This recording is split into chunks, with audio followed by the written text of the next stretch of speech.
자, 오늘 8과입니다. 교회, 하나님의 백성. 8과부터요, 이제 9과, 10과, 여기까지는 특별히 한 세트라고 보시면 됩니다. 8과가 하나님의 백성, 9과가 그리스도의 몸, 그리고 10과가 성령의 피조물이죠. 하나님 그리고 그리스도 성령, 그러면 삼위일체잖아요. 그래서 교회는 삼위일체 하나님의 교회다, 이렇게 볼 수가 있죠.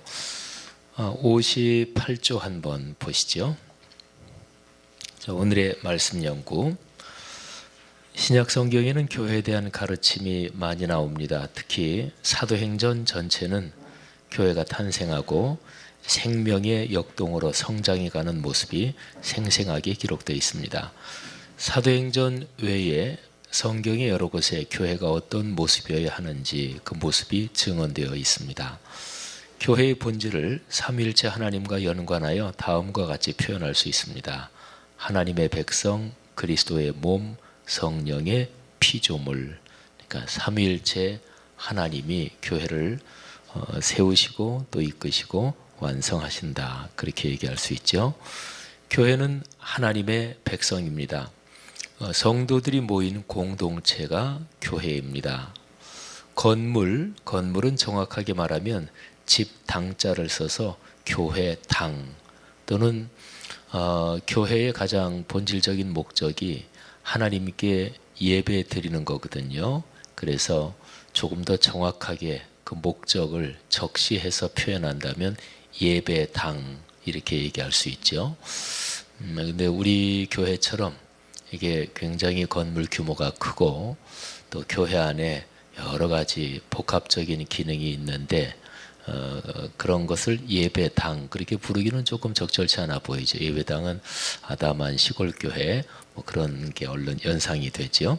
하여간 건물은 교회당 또는 예배당, 정확하게 말하면 그렇게 표현할 수 있죠. 교회란 말의 헬라어 원어가 에클레시아, 이렇게 발음을 합니다. 근데 이 단어는 두 가지가 합쳐서 됐어요. 에크 하는 거하고 그 다음에 칼레오, 이거는 부르다, 이런 뜻이고, 에크는 영어로 말하면 from, 이런 뜻입니다. 어디로부터 이렇게 불러낸다, 이런 뜻이에요. 그래서 교회의 헬라어 원어 에클레시아는 어디에서 불러냄을 받은 사람들, 이런 뜻입니다. 그러니까 이 세상에 살고 있는 사람들을 하나님이 불러내신 거예요. 하나님의 품으로 부르신 거예요. 그래서 그리스도의 십자가 사건 안에서 성령의 역사로 한 공동체가 되게 하셨습니다. 근데 중요한 것은 세상에서 불러냈잖아요. 그래서 그리스도의 십자가 사건 안에서 한 공동체로 이렇게 만들어 가시잖아요. 그리고서 다시 세상으로 파송하시는 거예요. 세상에서 불러냈다, 그리고 세상에서 탈출했다, 그렇게 끝나면 그거는 성경적인 교회의 가르침에 어긋납니다. 다시 세상 속으로. 우리가 매주 드리는 주일 예배도 구조 자체가 그런 구조를 가지고 있어요. 우리가 일상에서 살다가 사회적이고 세속적인 삶에 살다가 하나님이 공동체로 예배의 자리로 부르시는 거죠. 그리고 예배 드리는 그 시간은 하나님 앞에 있는 거죠. 하나님께 은혜를 받고 말씀을 듣고 힘을 얻고, 그리고 나서 예배 끝나고 축도할 때 다시 세상 속으로 파송되는 거예요. 그래서 축도란 의미가 그런 거예요. 지금 들은 말씀, 그 받은 은혜를 가지고 세상으로 나가서 그리스도인으로 사십시오. 또 하나님의 소금과 빛의 역할을 감당하십시오. 이게 축도예요. 축도는 세상으로 파송하는 것입니다. 교회의 성도들, 그러니까 하나님의 백성 전체가 교회입니다. 목회자와 성도들 모두는 하나님의 백성입니다. 교회는 하나님의 백성 전체가 하나님의 일에 부름을 받은 것입니다.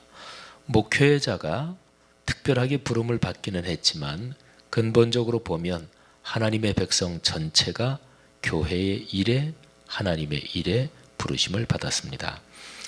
제도적으로 안수를 받은 목회자들만 주님의 일을 하고 성도들은 구경하는 사람으로 있어서는 건강한 교회라고 할 수 없습니다. 자, 그러면 교회가 하나님의 백성이다. 여기하고 연관되는 성경을 네 구절을 한번 보겠습니다. 자, 첫 번째는 사도행전 6장 1절부터 7절입니다. 우리 다 같이 한번 천천히 뜻을 생각하면서 봉독하겠습니다. 그때 제자가 더 많아졌는데 헬라파 유대인들이 자기의 과부들이 매일의 구제에 빠짐으로 히브리파 사람을 원망하니 12 사도가 모든 제자를 불러 이르되 우리가 하나님의 말씀을 제쳐놓고 접대를 일삼는 것이 마땅하지 아니하니 형제들아 너희 가운데서 성령과 지혜가 충만하여 칭찬받는 사람 7을 택하라. 우리가 이 일을 그들에게 맡기고 우리는 오로지 기도하는 일과 말씀 사역에 힘쓰리라 하니 온 무리가 이 말을 기뻐하여 믿음과 성령이 충만한 사람 스데반과 또 빌립과 브로고로와 니가노로와 디몬과 바메나와 유대교에 입교했던 안디옥 사람 니골라를 택하여 사도들 앞에 세우니 사도들이 기도하고 그들에게 안수하니라. 하나님의 말씀이 점점 왕성하여 예루살렘에 있는 제자의 수가 더 심히 많아지고 허다한 제사장의 무리도 이 도에 복종하니라. 아멘. 이 본문은 예루살렘 교회에 대한 본문이죠. 그리고 여러 상황을 짐작해 볼 때 예루살렘 교회가 사역을 진행하면서 비교적 초기의 상황, 이제 거기에서 일어난 사건이고 그것을 기록한 본문입니다. 12 제자는 명실공히 예루살렘 교회 그 가장 초기의 교회에서 지도자였겠죠. 오늘날로 말하면 목회자 이런 격이었죠. 그런데 교회 규모가 점점 커지고 성도들이 점점 더 많아지면서 12 제자가 모든 것을 다 파악하고 또 다 사역할 수가 없게 됐습니다. 그러면서 문제가 이제 터져요. 교회의 구제 재정을 진짜로 어려운 사람들, 우선적으로 필요한 사람들에게 공정하게 나누어 주고 구제 재정을 집행해야 되는 게 맞잖아요. 그런데 서로가 가깝다고 나 가까운 사람이라 그래서 우선적으로 배정하고 이런 일이 발생했습니다. 사람 살아가는 사회에서 어느 집단에서나 다 발생할 수 있는 그런 일이죠. 현재 우리 사회의 최순실 사태도 근본 구조로 보면 다 그런 거죠. 나 가까운 사람 챙기고 또 내가 친한 사람 챙기고 또 챙기면서 반대급부로 내가 불이한 이득을 취하고 인간 사회. 근데 가장 초기의 교회에도 그런 모습이 있었습니다. 그러니까 우리가 교회를 섬기며 삶의 길을 걸어갈 때 교회에 대해서 비현실적인 환상을 가지면 신앙 성장에 도움이 안 돼요. 그러니까 교회는 완벽해야 된다. 교회는 현실의 교회는 완벽하지 않습니다. 그러니까 비현실적인 환상을 갖는 것하고 성서적인 비전을 갖는 것하고는 다릅니다. 그러니까 성경적인 비전은 뭐냐면 교회는 세상 가운데 살기 때문에 교회 안에도 재정을 잘못 관리해서 문제가 발생할 수도 있고 또 끼리끼리 과도하게 친해져 가지고 그 사람들만 똘똘 뭉쳐 가지고 자기들끼리는 다 교회 안에서도 하여튼 그 사람들끼리만 막 돌아다녀. 그런 건 안 좋은 거예요. 참 그런 거는 교회 안에서 자기들끼리는 좋은지 모르지만 그게 하나님 보시기에 안 좋다는 걸 알아야 돼요. 그래서 적어도 교회에 지도자 정도 되는 그런 사람이라면 내가 교회 생활할 때 주일에 교회 와서 늘 만나는 사람하고만 만나고 그런다. 이러면 그거는 자신이 하나님 앞에 지금 잘못 신앙생활하고 있다. 이거를 알아야 됩니다. 그리고 더군다나 어떤 집단 간에 갈등이 있어가지고 우리 편 이런 거를 의식적으로 명백하게 더 강화시킨다. 그거는 말할 것도 없이 성경적으로 보면 죄를 짓고 있는 거예요. 하나님 앞에 회개할 일이죠. 그러니까 건강한 교회 공동체를 세워갈 때 중요한 거는 내 가족, 친족, 나랑 친한 사람, 잘해주는 사람, 비슷한 관심사를 갖는 사람 이런 사람하고 가까운 거는 당연해요. 그건 자연스러운 거죠. 그런데 적어도 성숙한 신앙인이라면 그런 관계에 있지 않은 교회의 공적인 조직, 구역은 공조직이잖아요. 그죠? 또 교구는 공조직이잖아요. 내가 어떤 부서 기관에 속해서 사역한다 그러면 그게 공적인 조직이잖아요. 그런데 그 공조직이 하나님 나라의 공조직이 잘 사역할 수 있도록 성숙해질 수 있도록 내가 헌신하는 거예요. 그러니까 원리는 다 똑같아요. 사람 사는 데서 공적인 조직이나 공적인 일보다 사적인 게 앞선다. 그게 말하자면 요즘 한참 유행하는 비선 실세니 그런 거예요. 그러면 공이 무너지죠. 그러면 그거는 하나님 앞에 범죄입니다. 어쨌든요, 여기에도 이제 그런 일이 발생한 거예요. 그래서 이제 12사도가 그 일 자체를 해결하는데 교회 구제 재정 관리에서 공정하고 또 그런 사적인 관계에 휘둘리지 않는 믿음이 좋은 또 인격적인 인간관계에서 칭찬받는 사람 7사람을 택합니다. 근데 그 문제 자체를 해결한다 이런 관점도 있지만 여기에 보면은 근본적인 구조로 보면 사도들만 가지고는 감당할 수 없다. 그래서 다른 성도들 가운데서 동역자를 세운다. 근본적인 관점에서는 요 점이 중요합니다. 그러니까 교회 사역에서 사도들만이 아니라 교회 전체 성도들, 회중 전체, 하나님의 백성 전체가 함께 동역한다. 말하자면 하나님의 백성, 우리가 지금 8과에서 살피는 그런 관점이 사도행전 6장 1절부터 7절에 담겨 있는 거죠. 자, 그 다음에요. 두 번째 본문 히브리서 10장 19절부터 25절로 넘어갑니다. 성경 구절을 또 같이 읽겠습니다. 그러므로 형제들아 우리가 예수의 피를 힘입어 성소에 들어갈 담력을 얻었나니 그 길은 우리를 위하여 휘장 가운데로 열어놓으신 새로운 살 길이요 휘장은 곧 그의 육체니라. 또 하나님의 집 다스리는 큰 제사장이 계심에 우리가 마음의 뿌림을 받아 약한 양심으로부터 벗어나고 몸은 맑은 물로 씻음을 받았으니 참 마음과 온전한 믿음으로 하나님께 나아가자. 또 약속하신 이는 미쁘시니 우리가 믿는 도리의 소망을 움직이지 말며 굳게 잡고 서로 돌아보아 사랑과 선행을 격려하며 모이기를 패하는 어떤 사람들의 습관과 같이 하지 말고 오직 권하여 그날이 가까움을 볼수록 더욱 그리하자. 아멘. 여기 우리가 들어있는 이 방 안이 이게 구약 성경의 성전 또는 성막 그 안이라고 실내 안이라고 생각을 하세요. 그러면 보통 여기를 강단이라고 보면 여러분이 계신 과거의 강단이 이렇게 커튼이 쳐져 있어서 이쪽을 볼 수 없도록 두 공간이 막혀 있다고 보십시다. 그러면 여기가 지성소, 지극히 거룩한 장소, 여러분이 계신 곳이 성소, 거룩한 장소. 그리고 이제 저 바깥은 이제 실내가 아니고 성전 뜰이죠. 성전 뜰에 큰 물두멍, 물 담아놓은 큰 그 통하고 그다음에 제물을 불태우는 번제단이 그 바깥에 있죠.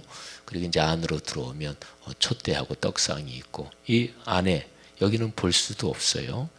여기는 이제 언약궤 하나님의 말씀이 있는데 말씀이 있다. 그것이 곧 하나님이 계시다 하는 거예요. 근데 구약 시대에는 이 지성소에는 딱 한 사람만 들어올 수 있었어요. 대표 대제사장 딱 한 사람만. 그리고 그 사람도 1년에 딱 한 번만 들어옵니다. 7월 10날 대속죄일에 딱 한 번만. 그 사람이 들어올 때 자기를 위해서 혹시라도 고백하지 않은 죄가 있든지 그런 모든 것 때문에 수송아지를 잡아서 바치고 그래서 정결케 한 다음에 들어옵니다. 그게 제대로 회개를 안 하고 정결케 안 하면 이 안에 들어와서 죽습니다. 그러니까 굉장히 두려운 것이죠. 근데 오늘 여기 히브리서 10장 19절부터 25절 여기에는 우리가 예수의 피를 힘입어 성소에 들어갈 담력을 얻었다. 19절에 그렇게 써 있죠. 근데 여기 성소는 아까 제가 말씀드린 지성소입니다. 그리고 그 다음 절 보면 그러니까 성소, 거기 여러분이 계신 데서 지성소로 들어오는 이게 열렸다는 거예요. 20절에 보면 휘장 가운데로 열어놓으셨다. 이 휘장은 성소와 지성소를 안 보이게 가로막아 놓은 그 커튼을 말하는 거예요.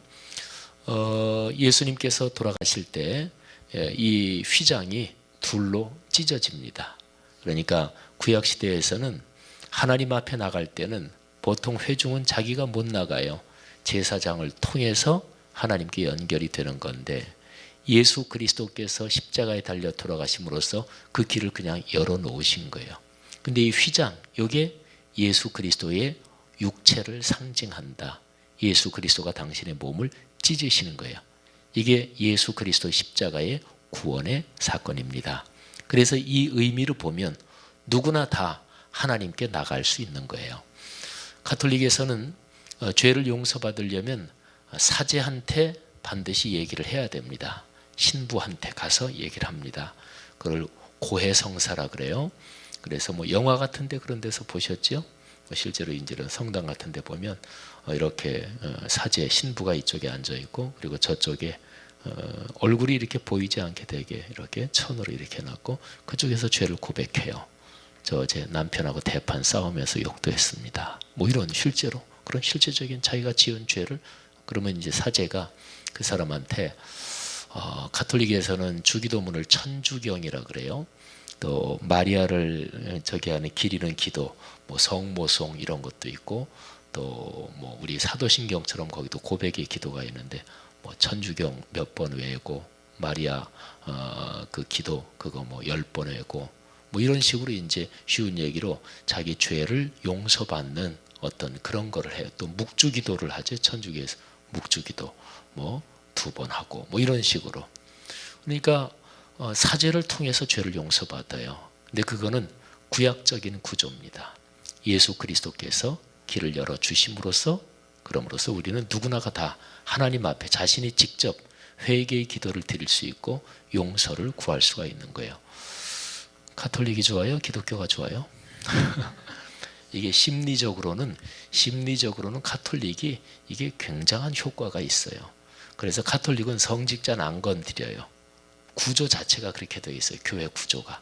그러니까 성직자의 신분은 완전히 보장되어 있지. 근데 우리 기독교는 좀 안 그렇죠, 그죠? 어떨 때 대판 스틀려서 싸우면 목사하고도 싸우고 담임 목사하고도 싸우고 그죠? 근데 가톨릭의 구조가 종교 심리학적으로는 대단히 탁월한 유용한 구조를 가지고 있어요. 내가 죄를 지었는데 그 벌로서 묵주기도 3번 드려요. 묵주기도 하면서 내가 뭘 했잖아요. 그러니까 용서받았구나. 뭐 이런 느낌을 가질 수가 있어요. 그런데 비성경적이에요. 그리고 사제라는 신부라는 신분 자체가 일반 회중하고 다른 신분이다. 그런 게 뭐 보기에는 좋아 보이기도 하고 또 교회 구조에서 갈등을 줄이는 그런 효과는 있어요. 그게 분명히. 근데 어쨌든 성경적으로 그게 맞지 않는 거다. 그래서 성경적으로는 좀 힘들어도 지지고 볶고해도 성경적으로 끊임없이 신앙이 성숙해 가면서 인격적인 사귐 가운데서 성도들은 목회자를 존중하고 사랑하고 또 목회자는 헌신을 다하고 그러면서 하나님의 교회를 세고 가는 거다. 이런 거죠. 어쨌든 히브리서 10장은 그렇게 모든 그리스도인이 하나님께 나아가는 그런 길을 예수 그리스도를 통해서 열어주셨다. 그런 본문이고요. 한 장 넘겨서 베드로전서 2장 9절 굉장히 유명한 구절이죠. 다 같이 읽겠습니다. 그러나 너희는 택하신 족속이요 왕같은 제사장들이요 거룩한 나라요 그의 소유가 된 백성이니 이는 너희를 어두운 데서 불러내어 그의 기이한 빛에 들어가게 하신 이의 아름다운 덕을 선포하게 하려 하심이라. 아멘. 여기에서 모든 그리스도인들에게 하시는 말씀이에요. 너희는 모든 그리스도인은 택하신 족속 민족이다. 왕같은 제사장 거룩한 나라 그의 소유가 된 백성. 여기에 제사장 이게 구약 성경으로 보면 이스라엘 백성 전체가 제사장이 아니에요. 구약 성경에서 특별히 제사장은 아론부터 시작해서 혈통으로 이어졌어요. 그러니까 레위 지파 아론의 그 혈통 그 계보가 아니면 제 아무리 믿음이 좋아도 또 자기가 제사장으로 헌신하고 싶다 그래도 제사장이 될 수 있는 게 아니에요. 근데 신약 성경에는 모든 그리스도인들한테 다 제사장이라고 지금 말씀하고 계시는 거예요. 물론 이런 신약시대 이후에 진행되는 사역에서도 제도적으로 저처럼 우리 교회 목회자들처럼 제도적으로 신학을 공부하고 교계라는 이 거룩한 하나님의 시스템을 통해서 제도적으로 안수를 받고 이런 사람한테는 그 맡겨진 사역이 있는 거지요. 하지만 근본적으로 모든 그리스도인은 다 하나님의 백성이고 다 왕같은 제사장들이다. 이게 이제 성서의 가르침인 거죠. 자, 마지막 본문입니다. 마태복음 28장 18절부터 20절 다 같이 읽겠습니다. 예수께서 나와 말씀하여 이르시되 하늘과 땅의 모든 권세를 내게 주셨으니 그러므로 너희는 가서 모든 민족을 제자로 삼아 아버지와 아들과 성령의 이름으로 세례를 베풀고 내가 너희에게 분부한 모든 것을 가르쳐 지키게 하라. 볼지어다 내가 세상 끝날까지 너희와 항상 함께 있으리라 하시니라. 아멘. 이거를 영어 표현으로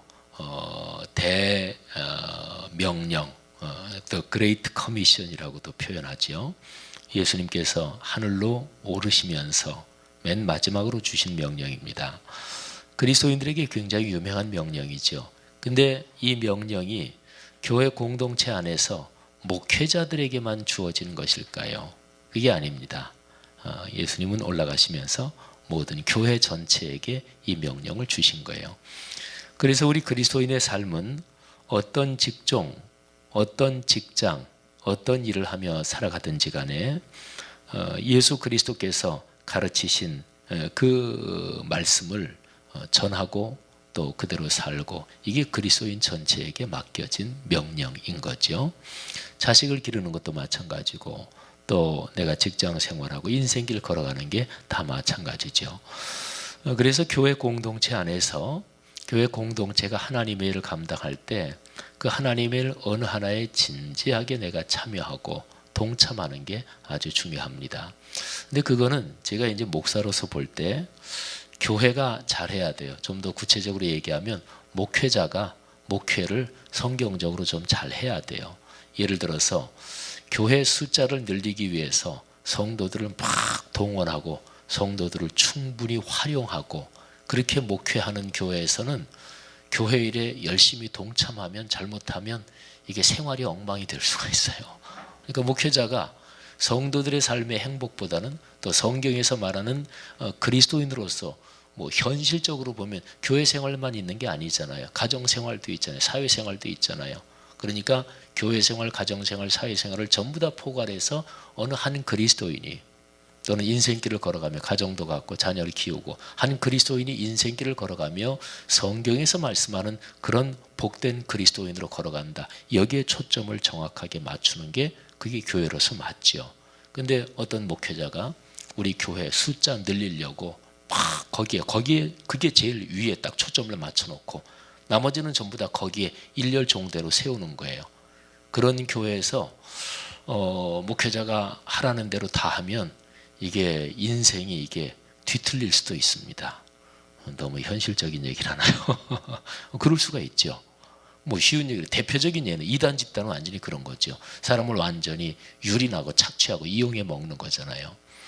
그런데 그런 게 아니고 적어도 성서적인 교회의 모습을 잘 생각하며 하는 교회에서는 이제 교회에 적어도 어느 한 분야에서 내가 성실하고 또 내 삶의 구조에서 적절하게 헌신하고 이거는 꼭 필요합니다. 그래야 내 믿음이 성숙하고 그리고 내 가정생활 또는 내가 걸어가는 인생에서 주님께서 말씀하신 그거하고 이 관계가 유지가 돼요. 안 그러면 교회의 구경꾼이 되는 거죠. 저는 담임 목사로서 우리 교회 성도들이 현실적으로 보면 과도하게 교회에 시간 내는 것을 원치 않습니다.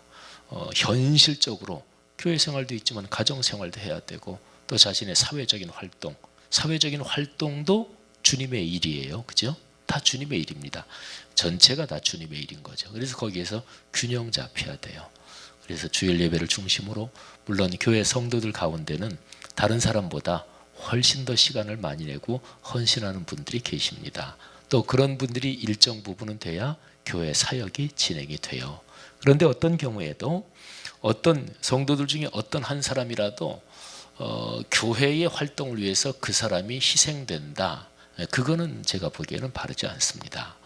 하여간 여기 마태복음 28장 여기에 나오는 주님의 가장 큰 명령, 예수님을 모르는 사람에게 주님을 전해서 세례를 받게 하고 세례받은 사람이 그리스도인답게 말씀 묵상을 하며 말씀대로 계속 살게 하는 것, 이거는 그리스도인 전체에게 맡겨진 것이다, 그런 거죠.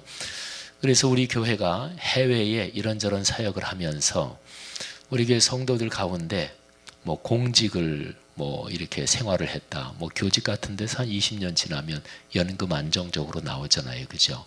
근데 사람은 매달 수입이 안정적이다, 그렇다고 행복한 건 아니에요. 사람은 뭐를 해야 사는 존재예요. 아무것도 없이 논다, 한두 달 노는 게 노는 거지, 더 하면 이게, 그러니까 무슨 일을 해야 되는데, 그러면 그런 분들 뭐 20년 평생 공직 생활하고 연금 안정적으로 나오고 또 재산 관리를 잘해서 어디서 세라도 좀 이렇게 안정적으로 나오고 연금 또 세 나오는 거 이거 하면은 그래도 한 달 몇백만 원 넉넉하게 산다.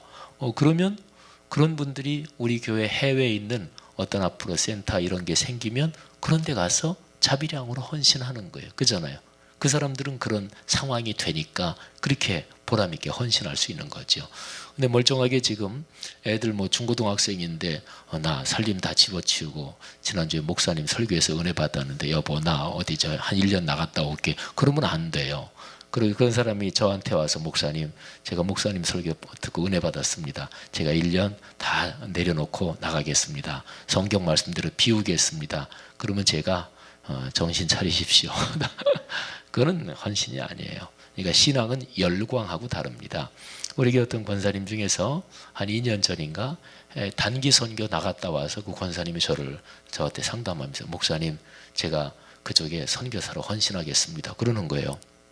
그래서 제가 가만히 상황을 들어보고 물어보고, 그리고 선교사로 헌신한다는 게 무슨 일인지 아십니까? 또 권사님의 생활을 제가 다 모르니까 좀 물어보면서, 그리고 권사님의 나이도 있고 그러면서 그 얘기를 차분차분 해주고, 더 생각해 보세요. 만일에 한다 그러면 준비 기간으로 2, 3년은 필요할 겁니다. 권사님의 생활을 거기 가서 먹고 살아야 될 거 아닙니까? 권사님 그 가진 재산 또는 거기서 어떻게 하실 겁니까? 그것도 여러 가지 물어보고서 기도해 보세요. 근데 한 2주간 있다가 목사님 제가 잘못 생각한 것 같아요. 어떤 사람이 건축하는데 막 감동이 돼서 목사님 집 팔겠습니다. 그럼 목사가 그 얘기를 듣고 저 같은 경우 금방 잘하셨어요. 그러지 않습니다. 아니 근데 어떻게 사셔요? 지금 집 있는 거 바치고 뭐 갖고 사세요? 실제로 우리 교회는 본인 집 한 채 있는 거 바치고 그리고 전세 사시는 분도 계셔요. 그 우리 교회 성전 건축할 때. 근데 그분 같은 경우는 제가 물어봤어요. 아니 근데 내외간에 다 얘기됐어요. 그랬더니 내외간에 다 얘기를 했대요. 그래도 한 번 더 기도해보세요. 근데 한 6개월 동안 계속 기도했대요, 내외간이. 그래서 제가 몇 주 더 기도해보세요. 그러고 나서 다시 한번 만났는데 목사님 우리가 6개월 넘게 이걸 붙들고 계속 기도했습니다. 그러면서 사는 거 뭐 이런저런 거 다 듣고서 그러시면 그 하나님 앞에 바치십시오. 그래서 이제 그 집 그거 헌금으로 받고 그런 적이 있습니다. 신앙생활은 열광이 아닙니다. 감정적인 무드가 아닙니다. 신앙은 전인격적인 반응이고 그리고 복되게 하나님이 주신 세계에서 인생길을 걸어가는 것입니다. 그러니까 우리 교회가 그렇게 계속 성숙해 가야 돼요. 그래서 여기 계시는 여러분들 아들, 딸 또 나중에 또 손녀, 손자 생기고 그러면 걸어가는 모든 가정 가문이 크게 축복을 받기를 간절히 바랍니다. 기도하겠습니다. 하나님 아버지 은혜 감사합니다. 이 귀한 분들 하나님이 축복하시고 오늘 교회가 하나님의 백성이라는 것에 대해서 배웠습니다. 우리 교회가 그런 성숙한 교회로 지속적으로 발전하게 하옵소서. 축복합니다. 예수님 이름으로 기도 올립니다. 아멘. 고맙습니다.